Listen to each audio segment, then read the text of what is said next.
welcome back. So the latest episode of Ganga Betiyan is packed with major twists as Purvi's lies begin to fall apart, while Sidhu moves one step closer to exposing the real mastermind behind the Dhaba fire. The episode begins with Purvi trying to turn Durgavati against Sneha. She claims that Sneha is provoking the farmers and asks Durgavati to call the police. However, Durgavati refuses, saying the farmers are honest people and would never create unnecessary trouble. Outside, Neha calmly asks the farmer to remain peaceful because she only wants to speak with Durgavati. Before Durgavati can meet them, Purvi stops her and insists on handling the matter herself. Carrying the house keys, Purvi confidently walks outside and tries to prove that she is now in charge.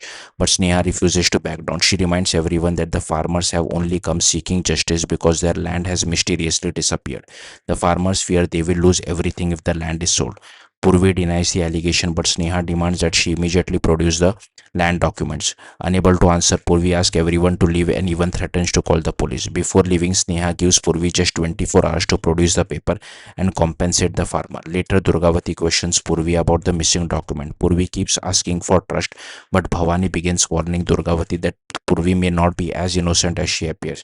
Meanwhile, Sidhu assures Ganga over the phone that he is very close to finding the real culprit behind the Dhaba fire. Soon, Minister Pradeep Pandey arrives and offers to help Ganga and Sneha take revenge against Durgavati. But both women firmly reject his offer. Ganga refuses to hear anything against Durgavati, while Sneha says they will fight for justice without joining hands with dishonest politicians. The minister is forced to leave empty handed. The biggest shock comes when Purvi secretly meets the minister and returns his money, demanding that he hand back the land papers because she wants to cancel their illegal deal. However, the minister refuses. At that very moment, Bhavani and Durgavati arrive and catch Purvi red-handed. Purvi desperately lies, claiming she only came to seek help, but the minister exposes her by revealing that she was actually trying to sell the farmer's land.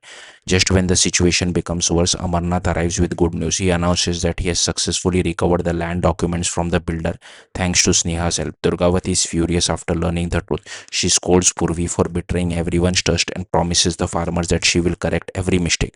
Bhavani also takes the opportunity to remind Purvi that her lies can no longer save her. Meanwhile, Sidhu's investigation takes a major step forward. He tells Shekhar that Tej could not have acted alone in the Dhapa fire case.